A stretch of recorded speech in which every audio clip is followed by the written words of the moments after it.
podcast. Oh iya, ternyata saya menemukan fakta baru dan mengejutkan. Iya. Menonton video kali ini itu membantu kalian untuk menemukan metode belajar yang baik. Oke, bener banget. Ajang promosi. Halo, assalamualaikum warahmatullahi wabarakatuh. Salam sejahtera untuk kita semua. Om Swastiastu, Namo Buddhaya, salam kebajikan. Kita lengkapin cuy. Siap. Jadi kita kali ini akan membahas tentang bagaimana metode belajar untuk teman-teman SMA yang kesulitan untuk memahami bagaimana sih cara metode belajar yang tepat buat dirinya. Karena apa ya? Karena kan habis ini UTBK ya. Ya benar. Bentar lagi udah SBM kan. Bentar lagi udah SBMPTN. Mungkin agar lebih siap lagi dan lebih efisien dan efektif cara belajar. Jadi kita kali ini akan membahas tentang metode belajar bersama Mas Wahyu Ismayudi ya. Ismunandar Mas. Oh, Ayo Ismunandar. Belum ada tas akurannya, namanya udah diganti ya. Sorry. Jadi Mas Wahyu ini adalah seorang praktisi pendidikan. Dia guru cuy, orang praktisi pendidikan. Dia makanya kita undang, kita sharing aja sih tentang bagaimana sih murid-muridnya itu metode belajarnya yang baik. Nah, benar. Langsung saja nih. Soalnya gini. Ya, gimana Mas? Bentar, gua mau rokok dulu. Oke. Raudut paru-parunya rasa mel Mas. Udah pakai. Jadi sepengetahuanku ya, bukan sepengetahuanku sih, habis baca di internet. Oke. Jadi ada 3 metode belajar, karakteristiknya. Nah, 3. Siswa yang cenderung belajar dengan audio. Siswa yang cenderung belajar dengan visual, dan siswa yang cenderung belajar pakai kinestetik. Oke, benar tak gitu? Benar. Itu gimana Cak? Itu Jadi, gimana? Secara umumnya Cak? Secara umumnya dulu ya. Oke. Kalau udah dari namanya aja kita udah sering dengar kan. Kalau audio pasti berhubungan dengan yang namanya suara, ya kan? Entah itu suara kodok atau apapun kan tetap suara. Nah, kalau yang visual otomatis dengan penglihatan kan. Ya, kalau kinestetik ini dia harus praktek. Jadi cara belajarnya itu dia harus mempraktekkan. Oke. Tapi keren. Di taman kanak-kanak itu semua dipakai. Nah, semua dipakai. Tujuannya apa? Kalau taman kanak-kanak kok kenapa semua metode itu dipakai? Tujuannya adalah biar guru itu bisa mengembangkan potensi yang ada di muridnya atau siswanya kayak gitu. Oh, berarti identifikasi awal itu di taman kanak-kanak. Di taman kanak-kanak. Tapi banyak orang yang nggak sadar. Nah, banyak orang yang nggak sadar. Makanya dia mengeluh kesulitan belajar. Nah, benar banget. Anjing. Itu sih intinya. Jadi harus ngerti dulu sih karakteristiknya itu seperti apa dulu. Oke. Sekarang kita lanjut. Bagaimana cara mengidentifikasi? Kita itu nyamannya di audio, visual, kinestetik. Ya. Nah, ini dari pengalaman pribadi sih. Terkadang kan bingung ya kan? Bingung. Gimana sih cara belajar yang efektif? Nah, kita nggak tahu karena kita nggak tahu karakteristik cara belajar kita. Akhirnya kita bingung, ya kan? Sebentar. Sampai sendiri itu nyamannya di belajar mana? Kalau saya sendiri nyamannya itu lebih ke kinestetik. Oh, kinestetik. Iya, langsung praktek. Siap. Makanya saya lebih relate ke bahasa. Ya kan? Karena kalau di bahasa itu kan harus mempraktekkan. Ketika kalian belajarnya nggak mempraktekkan ya otomatis nggak bisa lah. Ya kan? Kayak gitu. Gimana cara mengidentifikasi? Oke, identifikasi dari audio dulu mungkin aja. Audio. Ini menarik sih kalau kita bicara tentang audio kan. Oke. Otomatis nanti kita bakal bicara tentang musik. Ya, banyak suka musik. Boleh juga suka musik. Suka. Oke. Musik yang paling senengnya apa, Mas? Kalau aku slow rock tahun 80-an. Kalau tahun 80-an itu yang tak seneng ya. Iya. Tak seneng. Rock panjang apa rock pendek? Rock pendek. Rock pendek ya. Aku nggak nanya orangnya. Oke.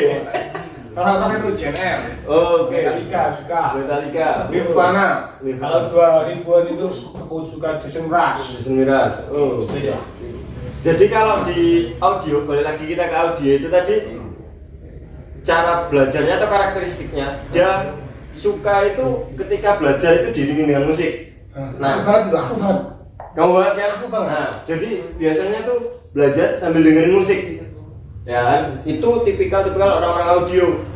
Jadi seperti itu. Jadi ketika kalian semua yang belajarnya itu harus menggunakan musik atau dengerin musik, otomatis kalian adalah tipikal audio.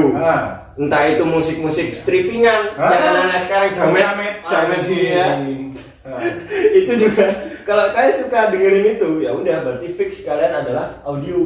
Tapi aku menyadari ya, orang-orang yang punya karakteristik auditory itu memiliki kelemahan, dia itu harus mengkondusifkan ruangan yang dulu. Harus punya kenyamanan distorsi suara, pokoknya sesuai moodnya. Iya benar. Kalau lagi moodnya rock, ada masuk dangdut modern ya. Kamu nggak suka modern. Kalau cidros, waduh, cukup, jangan diterusin. Oke, metode belajar kali ini. Iya, kasih curhat. Oke. Jadi kalau semisal namanya kalau kalian belajarnya itu suka dengerin musik, ya udah berarti kalian adalah tipe-tipikal audio. Lantas kalau aku suka dengerin musik, metode belajar gimana? Yang metode belajar yang paling enak adalah kalau kalian belajar, contoh ngerjain soal SBM lah. Oke. Ya harus diiringi dengan musik. Oh gitu ya? Ya sesuai dengan feel kalian dan musik apa yang kalian suka, ya kan? Kalau sukanya keroncong ya silakan keroncong. Tapi sebelum melakukan belajar harus mengkondusifkan ruangan dulu ya? Mengkondusifkan ruangan. Benar. Kalau mungkin semisal tetangganya nih lagi ada hajatan, kan full tuh dangdutan ya kan? Ya kan? Sampai kaca mau pecah kan? Nah itu kalian bisa pakai headset lah. Ya kan, pakai headset, udah kalian bikin senyaman diri kalian sendiri lah. Nah itu salah satu tips sih, kayak gitu. Dan biasanya kalau kalian mungkin nggak ngeh kalian itu karakteristiknya di audio, itu biasanya contoh simpelnya tuh ketika kalian di kelas, kan masnya pasti punya temen tuh yang biasanya kalau pas guru nerangin, kemudian ada temennya, nggak usah rame. Oh, itu audio. Ya. Karena dia lebih ke suara dan dia lebih gampang ingat nama orang yang dia baru ketemu, terus dia lebih mudah ingat. Itu tipikal audio. Ya karena lebih sensitif indera pendengarnya kayak gitu. Itu tipikal audio. Tapi bagaimana kalau kita belajar matematika ini soal angka? Soal angka ya. Lewat audio itu gimana? Lewat audio ya mungkin kalian bisa puter video YouTube yang tentang matematika, yang tentang contoh logaritma atau apa, dan tanpa harus kalian melihat videonya orangnya, kalian hanya dengerin audio dan sambil latihan soal, kalian udah bisa ngerjain. Oke. Sesimpel itu mas. Kalau kalian udah ngerti karakteristik kalian masing-masing, begitupun sama kalau belajar bahasa Inggris dan lain sebagainya. Sama ya? Iya. Berarti itu kelebihan kalau kita sudah mengetahui karakteristik kita. Ya. Akan lebih mudah untuk mencari metode belajar. Benar sekali. Jadi kebanyakan kalau kita selama kita SMA, selama kita SMA, SMP dan lain sebagainya, guru BK kurang mensosialisasikan itu. Hal semacam ini. Ya kan? Selalu yang dijadikan prioritas utama permasalahan teman-teman itu kan besok kuliah di mana? Iya kan? Iya kan? Padahal sebenarnya itu dulu sih menurutku, maksudnya harus ngerti dulu karakteristiknya dulu, baru kita bisa menemukan metode belajar yang tepat, kayak gitu. Itu tadi di audio. Kalau lanjut ke visual, kita lanjut ke visual. Lah kalau di visual ini biasanya orang-orang yang suka seni. Oh, suka seni. Iya. Jadi lebih peka itu di penglihatan. Gimana ciri-cirinya orang yang nyaman pakai visual? Ciri-cirinya biasanya kalian suka dengan warna-warna. Ya, warna bentuk, pelangi, mancing lihat pelangi, di Instastory. Ayo lanjut visual kak, nggak ada, nggak bisa ulang sih. Wah ini mas. Oke. Yuk. Jadi tiap tamu harus gitu dulu ya? Oh itu memecah keheningan juga memecah kebuntuan pikiran. Masuk. Seperti itu. Jadi kalau visual seperti itu mas. Jadi biasanya tuh pasti masnya punya kan temen yang punya tepaknya atau tepak bahasa Inggris Jawanya itu tepak pensil case. Sorry ya kan? Waduh. Saya di sini kayak gak guru bahasa Inggris karena bahasa Inggrisnya lebih jago dia tuh. Anjing. Ya, kotak pensilnya tuh penuh dengan warna-warni mas, pelangi, ya Oke. kan? Pulpennya ada yang merah, Hah? pink lah, biru lah, hijau dan lain sebagainya. Dan Nah, kayaknya banyak kan cewek ya? banyak kan cewek ya? Sampai cowok. Kayaknya jaim mas kalau cowok mas, kayaknya jaim deh. Kalau cowok mungkin di spek, Lebih. di spek. Langsung pakai pilot ya. Ya, kan dia di spek. Iya betul. Soalnya mereka nggak ngerasain nyepet-nyepet baju pas kelulusan. Ya, kan? Visual. Ya itu sih. Jangan terlalu banyak gimmick. Jangan karena teman-teman. Sorry teman-teman. Jadi itu sih kalau visual tuh biasanya lebih suka ke bentuk-bentuk. Jadi mungkin kalau yang buat temen-temen cowok yang jaim buat bawa pensil-pensil berwarna tuh, kalian bisa kayak dicoretin garis bawah, dikotakin, ya ditandain. Itu tipikal orang-orang yang visual. Biasanya tipe-tipe orang kayak gitu rajin.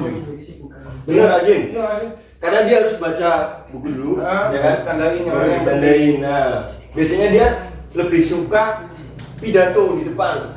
Nah, itu karakteristik orang-orang visual. Jadi lebih suka ngomong. Nah, itu karakteristik orang visual. Ya, kalau yang audio tadi dia lebih suka diceritain. Karena pendengaran. Kayak gitu. Jadi mungkin itu sih. Nah, gimana metode belajar untuk teman-teman yang visualnya? Nah, kalau metode teman-teman yang visual, yang karakteristiknya visual, bisa baca komik. Boleh, karena banyak juga pengetahuan barunya. Komik bobo, Playboy, aduh, kok ke Playboy ya? Mengalihnya lebih ke dewasa itu. Playboy. Tapi nggak apa sih, teman-teman SMA udah dewasa ya. Jadi gimana? Itu sih, Mas. Ya tadi balik lagi, pinter-pinternya kita bikin mind mapping. Oh, main Kalau mapping. yang tahu mind mapping tuh biasanya ada lingkaran di tengah, fokusnya nanti dijabarkan ke apa lah, lebih digambar-gambarin lagi, itu namanya mind mapping. Nah, berarti kayak gini ya? Gitu. Aku. Iya. Ini, Aku bener. Ini Nanti orang lain. Orang lain. Oh gini ya? Iya, pokoknya jangan ada mantan mas. Kalau ada mantan nanti rusak kan, nggak fokus lagi ya. Mantan bukan bagian dari saya. Oh, oke. Kayak gitu ya? Dari Iya. teman-teman yang punya kecenderungan belajar lewat visual, Lewat visual. bisa pakai mind mapping. Mind mapping Mind mapping itu sangat membantu juga. sangat membantu.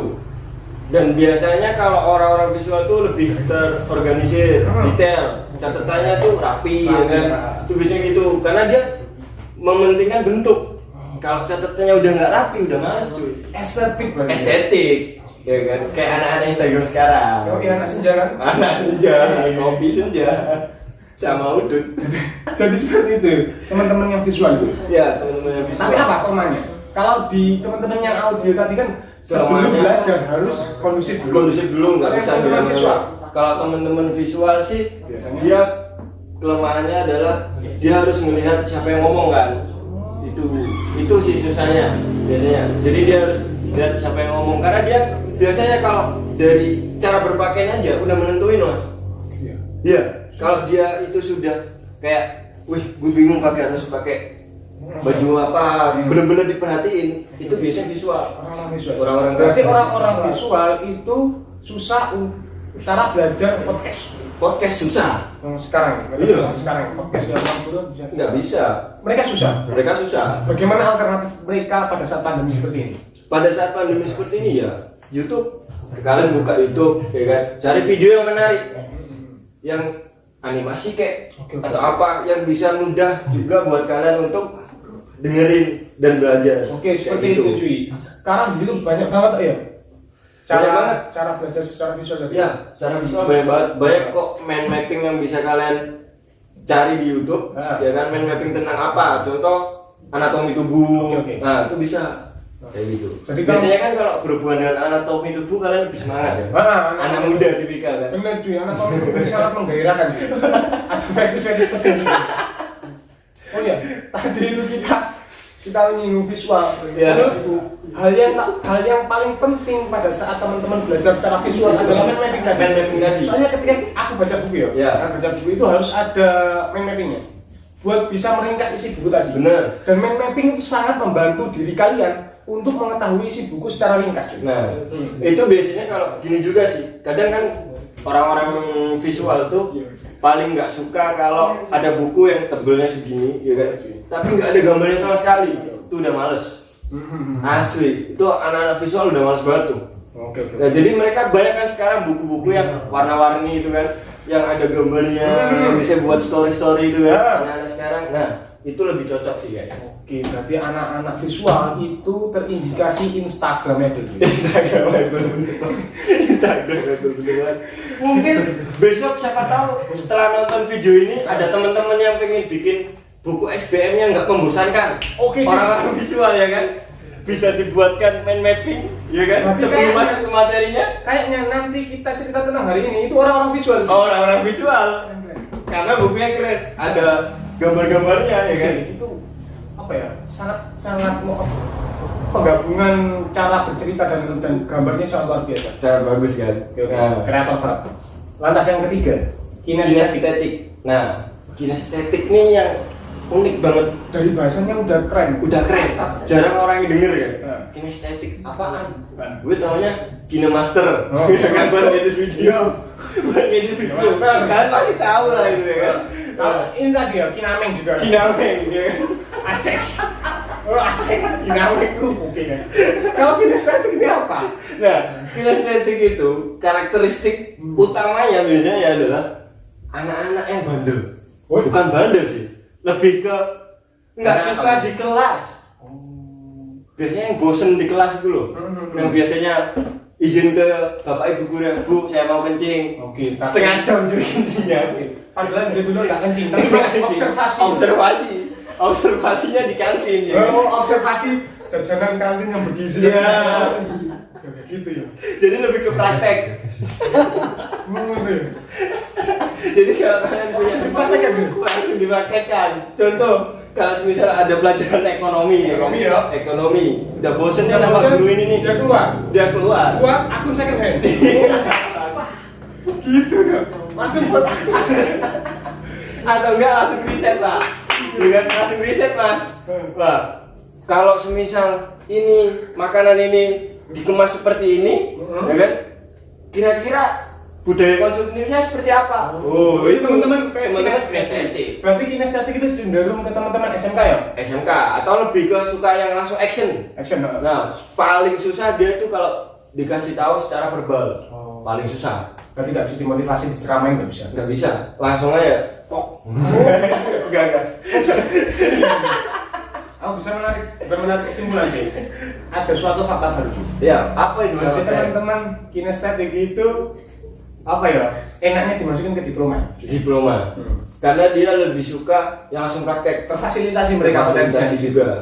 Mantap kinestetik. Biasanya kalau di SMA, nah buat teman-teman SMA yang suka join atau gabung di KIR, karya ilmiah, itu kinestetik. Itu kinestetik. Ya, karena semua pertanyaannya ada di kepalanya, biasanya bisa langsung dipraktekkan lewat KIR tadi. Oke. Ternyata kinestetik itu luar biasa. Ternyata beda ya kinestetik sama kinameng tadi. Beda Mas, apalagi sama kinemaster. Kinestetik itu cara belajar. Ya. Cara belajar yang langsung praktek. Jadi kalau teman-teman biasanya ada, kalau untuk SBM ya, kita relate-nya ke SBM karena ini buat persiapan teman-teman SBM. Kalau ke kinestetik biasanya setelah kalian nonton video itu langsung segera mungkin praktek. Itu cara cepet banget, ampuh buat kalian belajar. Oh berarti ini lemahnya menurutku. Ya, kinestetik itu nggak bisa menampung banyak bab sekaligus. Orang audio atau visual. Ya. Berarti harus satu bab dulu. Langsung praktekin. Nah, biasanya teman-teman kinestetik itu biasanya lebih suka kegiatan-kegiatan yang kayak olahraga, alam terbuka atau menari. Wah, baju terbuka. Aduh, apa itu tadi? Saya nggak dengar.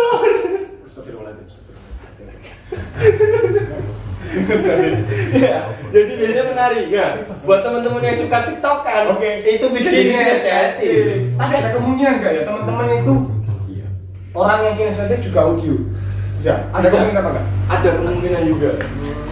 Jadi itu nanti bisa mungkin maksudnya adalah kecampuran.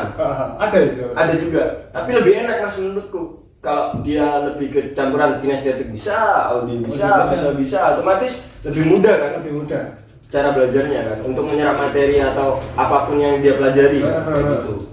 Tapi cuy, ini pesan dari anak-anak CPS ya cuy ya. Apa ya? Apa pesan ya? Apa pesennya sampai Mas?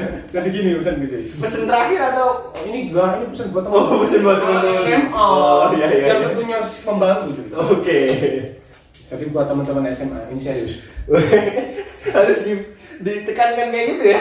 Jadi buat teman-teman SMA, apa ya? Kalian kalau sudah menemukan cara belajar yang efektif, seefektif mungkin, sebaik apapun kalian belajarnya, kalau kalian tidak punya mindset yang bagus tentang belajarnya akan percuma. Iya. Benar banget. Semuanya itu tergantung pada diri kalian, kesungguhan kalian, keseriusan kalian. Waduh. Benar itu. Benar. Nah, aku merasakan sendiri. Waduh, kita sepertinya habis ini kita membuka acara sesi curhat ya, Mas? Iya cuy, jadi gini cuy. Kok sedih ya saya dengarnya? Jadi gini loh. Ini relate juga. Oh iya. Oke. Aku sudah mengetahui nih apa cara metode belajarku cuy. Iya, benar. Tapi lingkunganku nggak support sama sekali untuk belajar tambah ngejak ngopi tok aja. Ini kan mempengaruhi. Mumpung sekarang masanya adalah pandemi. Harus dimanfaatin ya. Dimanfaatin sebaik-baiknya. Tapi yang susah adalah ketika Anda Ketika saya, kenapa saya? Saya mempunyai audio. Itu yang susah. Oke. Karena lebih suka diceritain. Oke, berarti butuh interaksi dengan orang Orang lain. lain. Tapi ada solusinya. Gimana? Podcast. Oh iya, ternyata saya menemukan fakta baru dan mengejutkan. Iya. Menonton video kali ini itu membantu kalian untuk menemukan metode belajar yang Metode belajar yang benar. Bener banget. Ajang promosi. jadi beneran ini. Video kita kali ini adalah video yang positif. Jadi harus kalian tonton. Oke. Harus ada gini ya. Harus ada. Sepertinya netizen sudah mulai marah. Sabar. Teman-teman sabar. Dulu pasti. Ya, jadi mungkin pesennya aja sih buat teman-teman. Pesen buat harus kemana Mas? Saya bingung kamera. Dua ya. Oke. Pesen buat teman-teman sih. Mumpung ini adalah masa-masa pandemi, gunain waktu sebaik-baik mungkin. Oke. Karena intensitas teman-teman yang ngajakin ngopi udah berkurang. Ya kan? Manfaatin. Nah, kalian harus tahu dulu karakteristik kalian seperti apa. Biar lebih efisien lagi. Biar lebih efisien dan nggak buang-buang tenaga, coy. Kalau memang lu lebih suka belajar dengan metode visual, ya udah. Berarti gimana caranya? Oke. Mungkin lihat video di YouTube, ya kan? Cari-cari referensi channel yang kayak dia lebih ke mind mappingnya atau animasinya, menjelasin dengan kartun, ya kan? Walaupun dibilang sekanak-kanakan nggak apa-apa. Ya? Yang penting kalian paham materi tersebut, ya kan? Benar. Kalau ke audionya ya udah di podcast, ya kan? Atau enggak bisa juga dengan cara baca itu di kerasin. Contoh kalau kalian lagi boker, ya kan? Tadi ada pertanyaan soal Mas. Undang-undang dasar. Sambil boker, sambil bilang undang-undang dasar. Aduh. Ibunya langsung teriak. Itu kan Boy, ngapain cuy? Iya, itu cepat loh. Itu dapat Mau menghafalin undang-undang dasar. Seperti itu. undang-undang dasar. Bisa loh. Aduh. Saya posisinya udah hening. Ini Oke, benar. apalagi tengah malam ya kan? Saya cepat. Boker. Ngapalin teriak-teriak. Cepat banget, sumpah. Itu cepat banget. Oke. Jadi itu udah pesan, udah. Ya, kayak gitu. Kalau kinestetik berarti lebih ke praktek. Jadi sering-sering aja kalian praktek latihan soal. Kayak gitu sih. Oke, Udah, itu pesennya. Ini pesan dari CPS. Pesen lagi. Oke. Ini pesan gue banyak. Banyak banget pesennya Mas. Kasian kurir-kurir Mas kalau pesen banyak-banyak Mas. Santai cuy, aku tidak memberatkan kurir, tapi aku akan memberatkan pikiran kalian. Aduh, dalam banget ya. Jadi ini pesan gue buat teman-teman SMA ya. Jadi gini deh, kamu boleh belajar sekeras mungkin, belajar dengan metode apapun sesenyaman kalian. Tapi kalian juga harus bisa membagi waktu porsi untuk merefresh otak kalian. Bener banget. Karena kalau ada teori yang pernah saya baca, namanya restock situation. Itu diperlukan. Restock situation itu diperuntukkan untuk kita mengendap dulu. Untuk transisi ke materi berikutnya. Oke. Buat apa? Buat lebih ngantil aja nonton. Oh iya. Itu restock situation. Jadi kalian harus bisa memporsi diri kalian sendiri karena sekian apapun kalian belajar. kalian sendiri lah. Oh, nggak ketemu lagi. Mungkin gini mas, tips dari saya yang udah pernah saya lakuin ya. Tips terakhir. Ya tipsnya adalah mungkin kalian jadwal. Contoh hari Senin kalian belajar matematika dan nggak usah banyak soal deh, 10 soal atau 20 soal, tapi konsisten. Itu lebih enak menurut saya Daripada sehari 90 dari soal. 90 soal. Wow. Besoknya muter. Sama soal ini mati. Oke, seperti itu. Bisa otak kalian terganggu. Ya. Siap. Oke, jadi seperti itu pembahasan untuk metode. Semoga sepertinya sangat bermanfaat. Sangat bermanfaat. Moga-moga. Apalagi kalian mendengarnya dengan sama dengan cara secepat-cepatnya. Singkat sesimpel mungkin. Astagfirullahaladzim. Oke. Terima kasih ya. Iya, sepertinya saya sudah lagi. Terima kasih teman-teman. Oh ya, happiness dream. Waduh.